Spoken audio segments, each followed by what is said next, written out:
အောင်ရှင်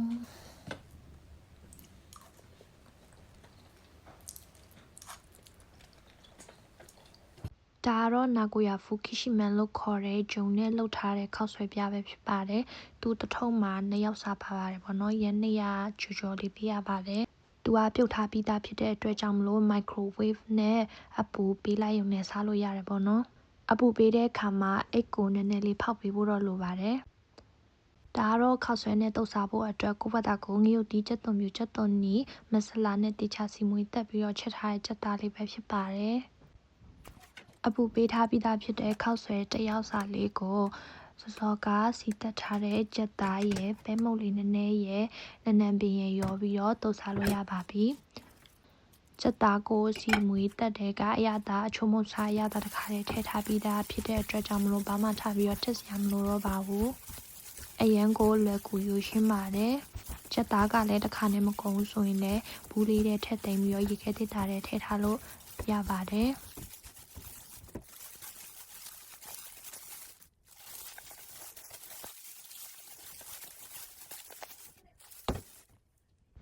ခောက်ဆွဲတုပ်ပြီးသားလို့ရှိရင်တော့ပြုတ်ထားတဲ့ကြက်ဥတစ်လုံးကို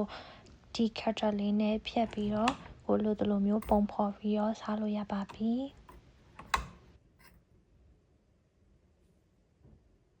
အခုဆိုရင်တော့ဖြင့်ပုံဖော်လို့လည်းပြီးသားပြီဆိုတော့စားလို့ရပါပြီရှင်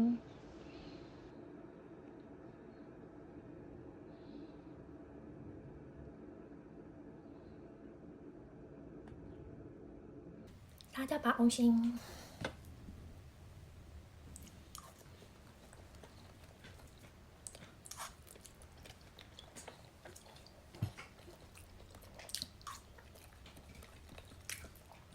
美味しい。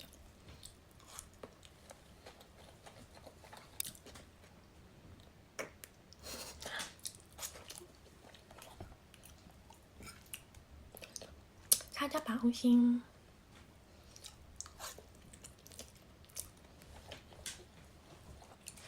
用啥讲呢？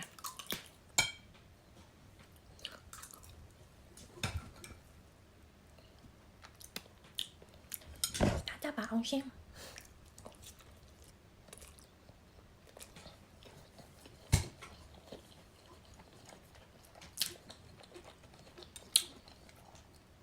美味しい。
အရင်ကိုလက်ကိုရွှေရှင်းပြီးတော့စားလို့လည်းအရင်ကောင်းတဲ့မနက်စာလေးဖြစ်ပါတယ်။လိုက်လို့စားကြည့်ကြနော်။ Bye